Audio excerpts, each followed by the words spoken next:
Hello, everybody. Better Spaces is a health and happiness solution for today's hybrid workplace.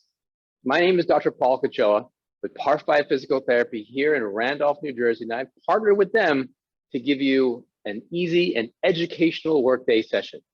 Today's session is how to get rid of achy summer feet. A little bit more about me. I'm a physical therapist. I have a doctorate of physical therapy from Mercy College, and then also a BS in exercise physiology from Rutgers. And I'm an orthopedic clinical specialist. I've been a PT for over 25 years. And I'm also a Titleist Performance Institute certified golf medical professional. So I know you're all here to kind of learn how to get rid of achy feet. You probably had some foot issues, aches and pains with your feet. And especially in the summer, people are wearing some comfortable flip-flops or sandals that might not be the best. But we'll talk about if they are or if they're not. So a little bit more about that. Let me pull up my slides. And as always, if you want to ask any questions, make this as interactive as possible. Use the chat and let me know if you can hear and see me and all that stuff. And then I'll pull up my slides. So our class today is how to get rid of achy summer feet. As always, if you've been to any of my sessions before, this is just general information that's geared towards a broad population. So if you are dealing with a specific issue, whether it be foot or back or something, make sure that you get a thorough physical evaluation. I had another client just yesterday come in convinced that he had some nerve issues, some sciatica issues that were causing problems in his feet and his leg. And we did the whole physical exam and there was no sciatica, no nerve issue involved. His back wasn't even the problem. So, where you have pain, it might be due to another part of the body. Victims will scream, but criminals stay silent. That's another little saying that I like to tell people, but it all stems from this. If you remember only one thing from any of my classes, remember that the body functions on this alternating pattern of stability and mobility. If this pattern is disrupted, then pain or injury is the result. So if we look at this here, we have particularly the foot. The foot is designed or supposed to be a stable segment of this alternating pattern here that I put up. The ankle, the next joint up, is supposed to be mobile. It needs to be loose. And the next segment up, the knee, that needs to be stable. And then above that, the hip, that needs to be mobile. So you can get that pattern going. If this pattern is disrupted, then usually there's something going on, something is pain or an ache or something like that. So if the ankle becomes stiff, that can also cause foot problems. But also if the foot becomes too mobile, and we'll talk about what that looks like in a moment, then that can cause ankle or knee or even back issues. So everything up the chain is affected when we see problems, when segments that are supposed to be mobile reverse their role, they get tight and they are considered a stable segment now, they're not moving, and then our body seeks movement from that mobility somewhere else. So one quick test that you can do on your own is the wall test to see how flexible, how mobile is your ankle. So wait till this video pulls up, but basically you get a vertical surface. A wall works really well. You get into a position where you have your foot and your toes are lined up with the side of your hand there. So it's about 4 to 5 inches away from the wall. You keep your heel down and you see, can you push your knee forward so much that it passes the front part of your toes and touches the wall. You should be able to touch your knee to the wall when your heel is on the ground, when your foot is 4 to 5 inches away from that wall. Now, why is this important? Ankle mobility is important because functionally, when we sit, stand, lunge, pick things up, like squatting, like pictured here, the knee needs to be able to move forward of the toe, right? Also, downstream in the foot, the big toe needs to move just like this angle here. This angle, if we measured it, should be around 85 to 90 degrees. Now, this is important because it gives your foot the proper mechanics when you're standing and you're walking or running like this. So there is this ligament that's underneath there called this plantar fascia. it connects and gives our foot its rigidity. It comes from the heel, it goes all the way out to the toes. It's connected to that big toe. And as that big toe is pulled back, it acts like a spring, which tensions up the plantar fascia. And that gives our foot, especially in this position here, a much more stable platform to push off of when we're walking or running. So that's basically the position of your foot as you're stepping and walking, and that big toe needs to extend backwards. And then that creates the proper amount of tension in the plantar fascia, the bottom part of your foot, to create a stable surface for your foot, ankle, calf, and knee to push off from. Now, when your ankle is tight and you have tightness in your Achilles or the muscles in the back part of your calf, or your ankle doesn't move as well, that you fail that wall test, then that can disrupt the stability of your foot. Your foot wants to make up for the loss of motion at the ankle, so it becomes unstable. And the hallmark of an unstable foot is this, is a bunion or a hallux valgus. It's where the foot starts to collapse, that arch starts to collapse and get flatter, and the big toe turns into another joint that tries to compensate for that tightness for the bottom part of your foot, and then starts to drift towards the other toes. And then this, you cannot reverse this unless you have surgery, but you can prevent it from progressing with the stuff that we're going to be talking about later. So another area of discomfort, a lot of pain points, is the heel. Plantar fasciitis is what we typically call it, or a bone spur or something like that.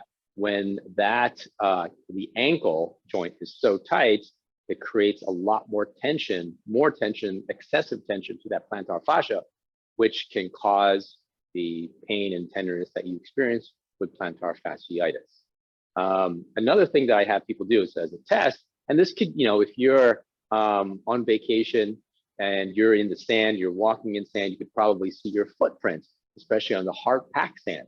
And this gives you an idea of like how stable or immobile or mobile your foot is.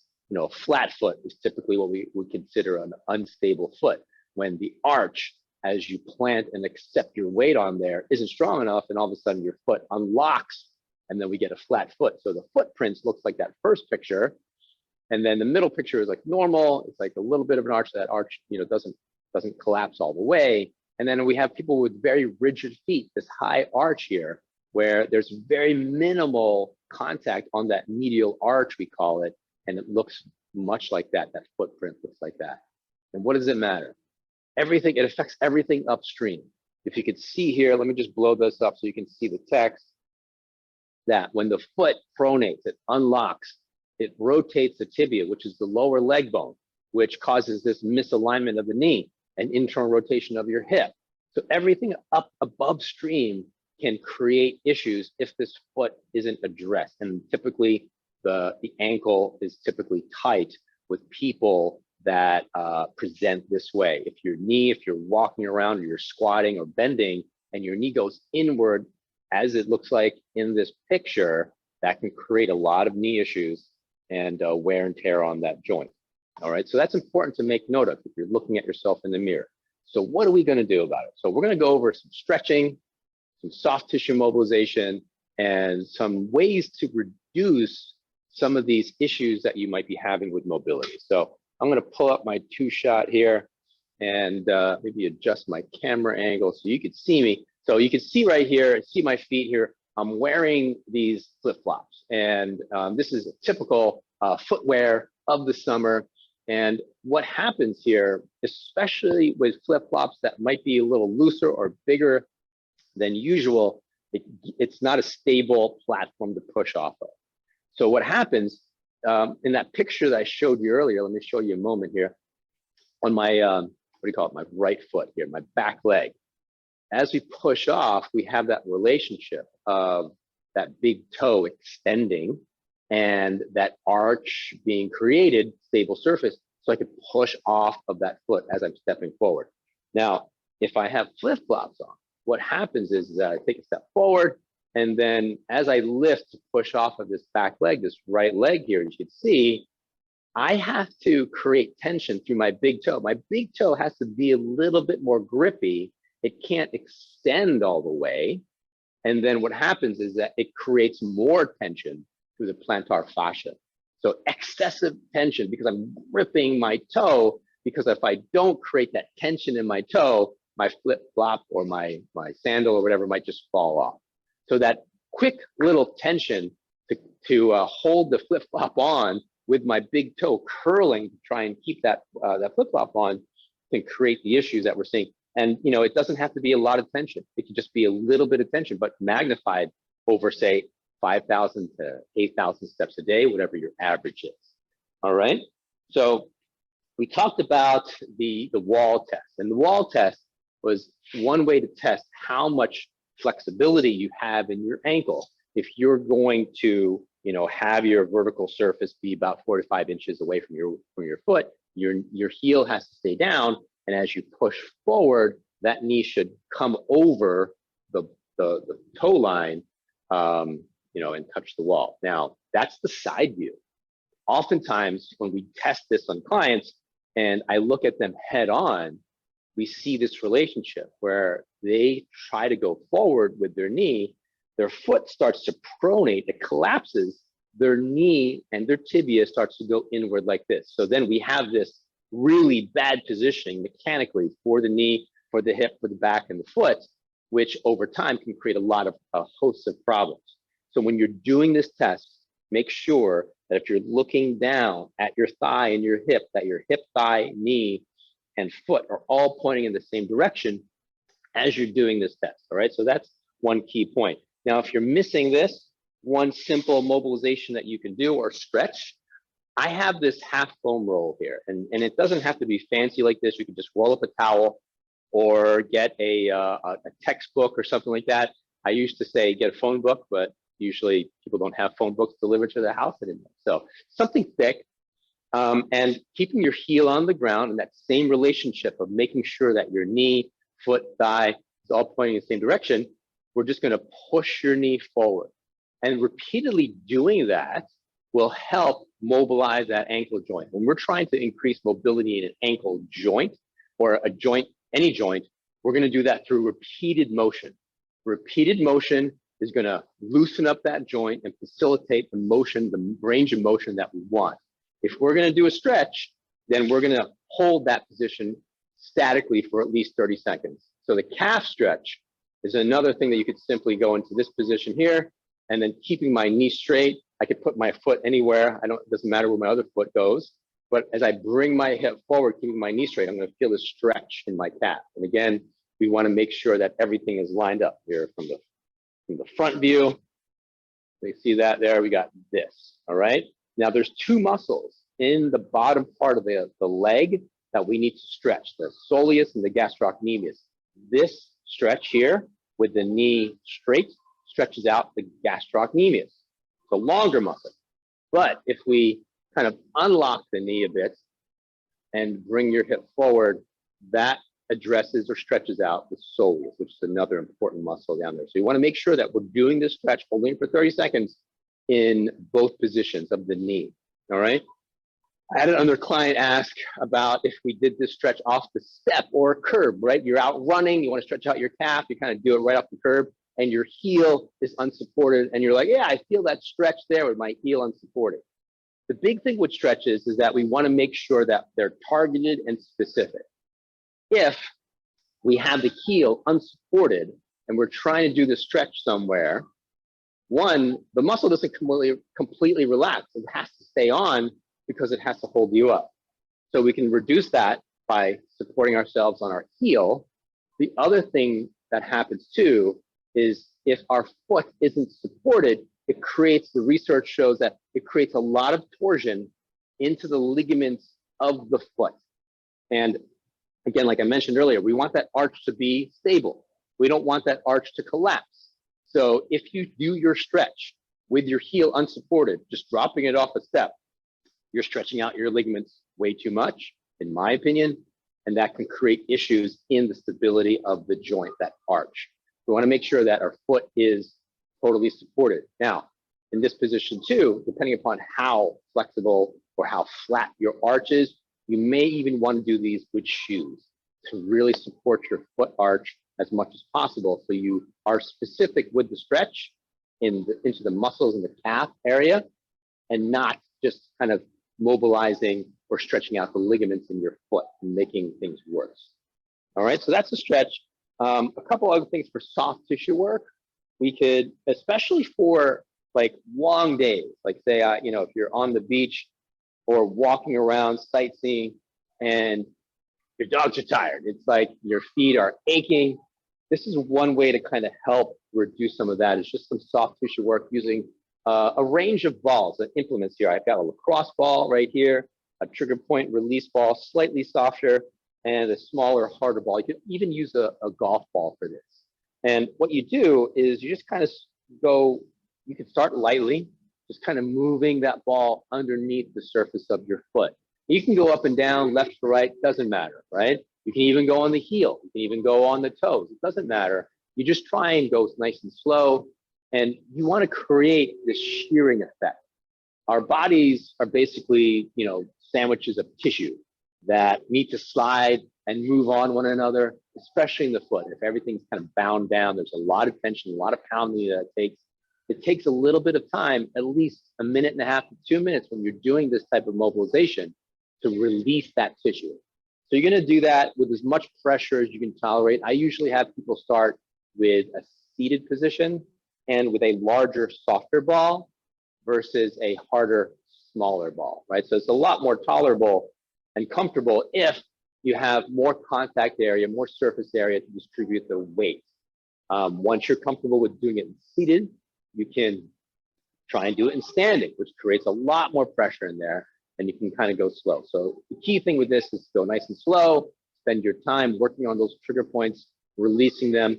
2 minutes would be the top limit that I would do it.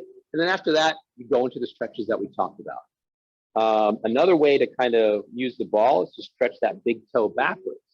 And that will help facilitate that normal biomechanics of your foot, like we saw in the previous slide. You could also just do that foot stretch with your hand. Just take your fingers and then pull that foot and try and get that 80, 85 to 90 degree angle with the pulling that foot back. I had a long distance runner come in to see me the other day, and she wears like these Vibram 5-finger toes, and she thinks that's enough. But with all the pounding that her feet does, I also suggested that we create separation in the foot to stretch out the tissue in between the bones here.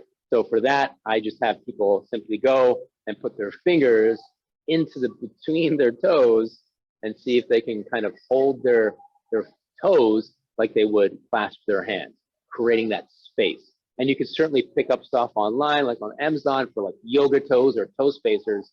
I like the ones that get all of the toes, not just the first one. I've seen ones that you can kind of slide through the first toe and then wear your shoe. I'd prefer to have all of them addressed, not just addressing one. And they do have spacers that wrap around all of the toes, and you wear them in your shoes. All right, so we've done some calf stretching. We've done some soft tissue work. Oh, this other thing too, the foam roller. This is another thing I like to get into the calf as well. Whenever we're doing some type of soft tissue work with a ball or with a foam roller, we're just prepping the tissue to be stretched, all right, mobilized in our first little couple things.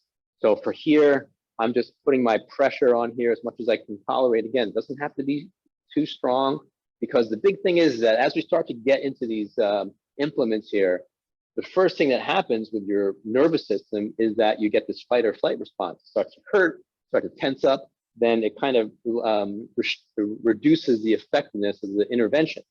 So we want to make sure that as you're doing this, you're doing it slow, start off light, progressing into more deeper, more pressure, and work on your breathing, right? So breathing is the easiest way to reduce that fight or flight response, interact with our nervous system.